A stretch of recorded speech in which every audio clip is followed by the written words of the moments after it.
प्रिय छात्र छात्री आजकेर भिडियोते आमी क्लास 11 रबार्ट ब्राउनिंग एर लेखा मीटिंग एट नाइट थेके डेस्क्रिप्टिव टाइप कोश्चेन्स एवं आंसार्स निये आलोचना करब।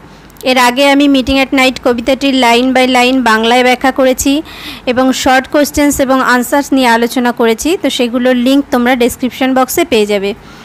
और आज के आमार चैनेले तोमरा जारा आजके प्रथम एसेछो प्लिज चैनलटिके सबस्क्राइब करे निओ एवं पाशे थाका बेल आइकनटिके प्रेस करो समस्त भिडियोगुलो नोटिफिकेशन पाওয়ার জন্য।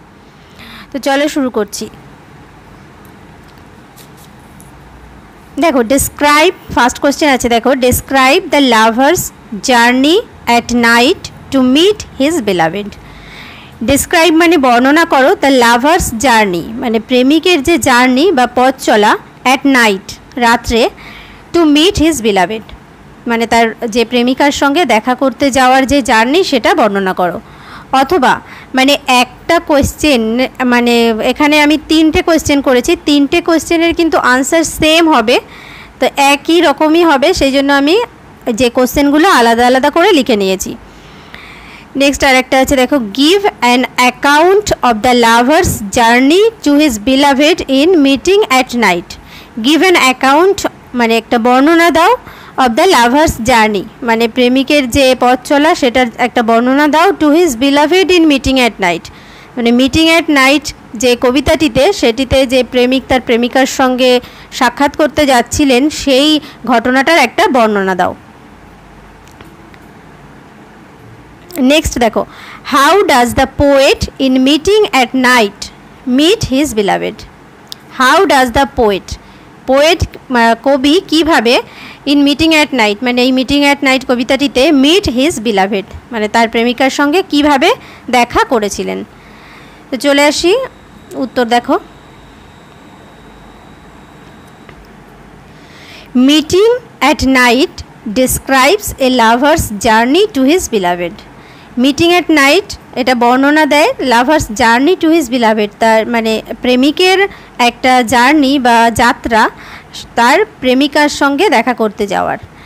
The lady love stays in a secluded farm house across the bay. The lady love মানে সেই বিলাভেড বা প্রেমিকা স্টেজ মানে থাকে কোথায় in a secluded farm house. Secluded মানে একটা নির্জন ফার্ম হাউসে অ্যাক্রস দ্য বে। বে মানে উপসাগর মানে উপসাগরের অন্য পারে সেখানে সেই লেডি লাভ বা প্রেমিকের যে বা কবির যে বিলাভেড বা প্রেমিকা সে সেখানে থাকে। The lover rose at night and travels across the grey sea with the yellow half moon above his head। মানে the lover rose at night মানে রোজ মানে নৌকা চালানো, তার মানে প্রেমিক এখানে নৌকা চালিয়ে চলেছিলেন at night রাত্রিবেলা and travels এবং পাড়ি দিয়েছিলেন বা এগিয়ে গিয়েছিলেন অ্যাক্রস দ্য গ্রে সি মানে যে ধূসর রঙের সি। তোমরা কবিতাটি যখন দেখবে বা পড়ে নেবে দেখবে যে ওখানে গ্রে সি কেন বলা হয়েছে সেগুলোর বর্ণনাগুলো সব আমি করে দিয়েছি। তো গ্রে সি মধ্যে দিয়ে তখন কবি পাড়ি দিচ্ছিলেন with the yellow half moon above his head মানে তার মাথার উপর যেন একটা অর্ধচন্দ্র যেটার দেখতে কেমন ইয়েলোইশ মানে হলুদ রঙের একটা অর্ধচন্দ্র মানে চাঁদ যেন অর্ধেক হয়ে রয়েছে সেরকম একটা বিষয়। He rows on until his boat reaches the slashy sand of the bay. He rows on মানে তিনি রোজ অন মানে রোজ মানে নৌকা চালানো, তো রোজ অন মানে নৌকা চালিয়েছিলেন until his boat reaches the slushy sand of the bay মানে যতক্ষণ না পর্যন্ত তার নৌকোটা সেই স্ল্যাশি স্যান্ড মানে কর্দমাক্ত বালিতে গিয়ে পৌঁছায় ততক্ষণ তিনি নৌকা চালিয়ে গিয়েছিলেন। Then the lover walks a mile on the sea scented beach. Then the lover walks the mile এরপরে প্রেমিক 1 মাইল হেঁটেছিলেন on the sea scented beach. Sea scented beach মানে কি বিচ মানে যে তটভূমি সমুদ্রের সেটা সি সেন্টেড বলা হচ্ছে কেন যে ওখানে সারা দিন প্রখর রোদের পরে সেখান থেকে একটা মানে যেই একটা মানে একটা সোদা গন্ধ টাইপের বেরোয় সেটা সেই জন্যই বলা হচ্ছে যে সি সেন্টেড বিচ এবং সেখানে 1 মাইল তিনি হেঁটেছিলেন and reaches the dark land এবং সেই যে অন্ধকার যে ভূমি মানে অ্যাকচুয়ালি সেই ফার্ম হাউসের জায়গাটা সেখানে গিয়ে পৌঁছেছিলেন। হি ক্রসেস 3 fields until হি রিচেস হিজ ডেস্টিনেশন, তিনি 3টে ফিল্ড অতিক্রম করেছিলেন তার ডেস্টিনেশন মানে তার সেই উদ্দেশ্যে পৌঁছানোর জন্য। Which is a farm house, ডেস্টিনেশনটা কোথায়, সেটা হচ্ছে একটা farm house. Where his lady love, যেখানে তার সেই প্রেমিকা, লেডি লাভ হচ্ছে তার প্রেমিকা, ইজ ওয়েটিং ফর হিম, তার জন্য অপেক্ষা করছিল। Finally he is reunited with his lady love, proving that love conquers all odds and the barriers of time and place. Finally he is reunited with his lady love, মানে তার সেই প্রেমিকার সঙ্গে শেষ পর্যন্ত তার মিট হয়েছিল। প্রুভিং মানে এটা প্রমাণ করে দিয়েছে যে that all love conquers all odds, মানে প্রেম বা ভালোবাসা কনকার্স মানে জয় করে নিতে পারে বা জিতে নিতে পারে অল odds, সমস্ত রকমের বাধা, অ্যান্ড দ্য ব্যারিয়ার্স, এবং যে কোনো বিপত্তি, অফ টাইম অ্যান্ড প্লেস, সময় এবং স্থানের যে কোনো রকমের বাধা বিপত্তি কিন্তু একটা এই যে ভালোবাসা বা প্রেম সেটা কিন্তু জয় করে নিতে পারে। নেক্সট কোয়েশ্চেন,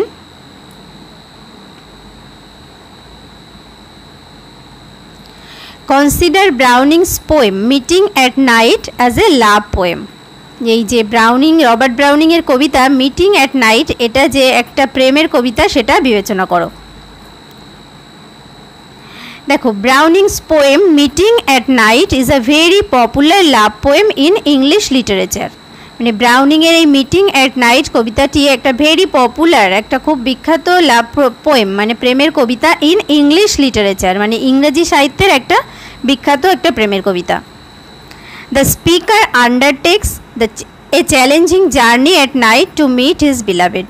স্পিকার মানে এখানে যিনি বক্তা মানে কবিকেই বলা হয়েছে, তিনি মানে একটা চ্যালেঞ্জিং একটা জার্নির দায়িত্ব নিয়েছিলেন, মানে নিজে সেটা গ্রহণ করেছিলেন একটা চ্যালেঞ্জিং জার্নি। কোথায়?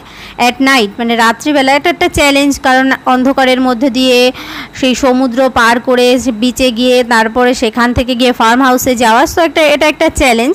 তো সেই রকম এবং একটা ভয়, মানে যে প্রেমিকার সঙ্গে দেখা করতে যাচ্ছে রাত্রে, সেই সময়কার দিনে মানে ভীষণ কনজারভেটিভ টাইপের ছিল, তো সেই জন্য এটাকে চ্যালেঞ্জিং জার্নি বলা হয়েছে। টু মিট হিজ বিলাভেড মানে তার প্রেমিকার সঙ্গে দেখা করতে যাওয়াটা। He journey across the sea and land to meet his lady love. He journeys across the sea and land to meet his lady love, মানে তিনি মানে সি মানে সমুদ্র, অ্যান্ড ল্যান্ড মানে যে তটভূমি, তার মধ্য দিয়ে অ্যাক্রস দ্য সি মানে তার মধ্য দিয়ে তিনি তার জার্নিটা মানে গেছিলেন to meet his lady love, তার সেই প্রেমিকার সঙ্গে দেখা করার জন্য। His passion is emphasized by the yellow half moon, the slushy sand, the startled waves and grey sea. তার মানে তার যে প্যাশন, যে প্রেমিকার সঙ্গে দেখা করতে যাচ্ছে তার যে সেই আবেগ, মানে প্রেমের যে আবেগ, সেই বিষয়গুলো এখানে কয়েকটা মানে উপমার সঙ্গে তুলনা করা হয়েছে, মানে তার জন্য কতগুলো ইমেজারি দেওয়া হয়েছে। যেমন কি ইয়েলো হাফ মুন মানে হলুদ যে অর্ধেক চন্দ্র বা চাঁদ, দ্য স্ল্যাশি স্যান্ড কর্দমাক্ত জমি বা কর্দমাক্ত বালি, দ্য স্টার্টলড ওয়েভস মানে যে চমকে ওঠা ঢেউ, মানে নৌকো চলছিল সেই মানে যে সেই কারণে যে স্থির হয়ে থাকা ঢেউগুলো যে চমকে উঠছিল, অ্যান্ড গ্রে সি এবং যে ধূসর রঙের সমুদ্র, এইগুলোকে কিন্তু এখানে গুরুত্ব দেওয়া হয়েছে। He walks a mile on the beach after reaching the bay. He walks a mile তিনি 1 মাইল হেঁটেছিলেন অন দ্য বিচ মানে সেই যে সমুদ্রের পার যে বিচ সেখানে, আফটার রিচিং দ্য বে মানে সেই সমুদ্রের পাড়ে যে পৌঁছানোর পরেও তিনি আরও 1 মাইল হেঁটেছিলেন। অ্যান্ড দেন ক্রসেস 3 ফিল্ডস তারপরে তিনি 3টে ফিল্ড অতিক্রম করেছিলেন, 3টে মাঠ অতিক্রম করেছিলেন। In the dark before he finally reaches the farm house মানে সেই অন্ধকারের মধ্য দিয়ে, before he finally reaches the farm house মানে তার সেই যে ফার্ম হাউস মানে যেখানে তার লেডি লাভ থাকতো, সেই ফার্ম হাউসে পৌঁছানোর আগে তিনি কি করেছিলেন যে সেই বিচে 1 মাইল তাকে হাঁটতে হয়েছে, তারপরে 3টে ফিল্ড অতিক্রম করতে হয়েছিল। Farm house where his lady love stays farm হাউসটা কি যেখানে তার সেই প্রেমিকা থাকে। He taps at the window pane and his lady love immediately responds by scratching a match to light the candle. তখন কি করেছিল, গিয়ে কবি সেখানে taps at the window pane, সেখানে জানালায় কাছে ট্যাপ মানে মানে আঘাত করা বা নক করা। অ্যান্ড হিজ লেডি লাভ, এবং তার প্রেমিকা ইমিডিয়েটলি রেসপন্স মানে সঙ্গে সঙ্গে মানে তৎক্ষণাৎই রেসপন্স করেছিলেন। কিভাবে? বাই স্ক্র্যাচিং এ ম্যাচ, মানে একটা যে ম্যাচ জ্বালানো সেটা জ্বালানোর মধ্য দিয়ে টু লাইট দ্য ক্যান্ডেল। মানে এগুলো একটা ইঙ্গিত ছিল যে কবি সেখানে পৌঁছানোর পরে যে সেটা যে গ্রিন সিগন্যাল আছে তার জন্য যে লেডি লাভ যে তার প্রেমিকা তিনি একটা ম্যাচ জ্বালিয়েছিলেন ক্যান্ডেল জ্বালানোর জন্য, অর্থাৎ মোমবাতি জ্বালানোর জন্য। It signifies that his lady love was equally eagerly waiting for his response, মানে এটা বোঝা যাচ্ছে যে যে তার সেই প্রেমিকাও কিন্তু খুব মানে অধীর আগ্রহে তার প্রেমিকের জন্য অপেক্ষা করছিল। Their voice becomes a whisper of joy, মানে তাদের যে গলার স্বর সেগুলো যেন একটা ফিসফিস মানে আনন্দে বা তাদের খুশিতে মানে আওয়াজটা একদম মৃদু হয়ে গেছে, ফিসফিস করে তারা কথা বলছে। And fear fading away only to the sound of beating hearts to be heard at that time of the hour, এবং যে ফিয়ার যে ভয়টা ছিল সেটা ফেডিং মানে আস্তে আস্তে ফেডিং অ্যাওয়ে মানে দূরে চলে গেছে, only to the sound of beating hearts, মানে যে তাদের হৃদস্পন্দনের যে সাউন্ড সেই মুহূর্তে বা সেই সময়ে তাদের যে মানে আনন্দঘন মুহূর্তে হৃদস্পন্দন সেটা যেন তাদের সেই ভয়কে দূর করে দিয়েছে। Thus, the poem is an exquisite representation of the burning passion of love which can overcome all odds. তার মানে দাস দ্য পোয়েম, এইভাবেই এই পোয়েমটি ইজ অ্যান এক্সকিউজাইট রিপ্রেজেন্টেশন, মানে একটা বেশ নিদারুণ একটা উপস্থাপনা হয়েছে of the burning passion of love. Burning passion of love মানে এখানে প্রেমের যে আবেগ উষ্ণতা, তো সেই আবেগ বা উষ্ণতার একটা বেশ সুন্দরভাবে উপস্থাপন হয়েছে।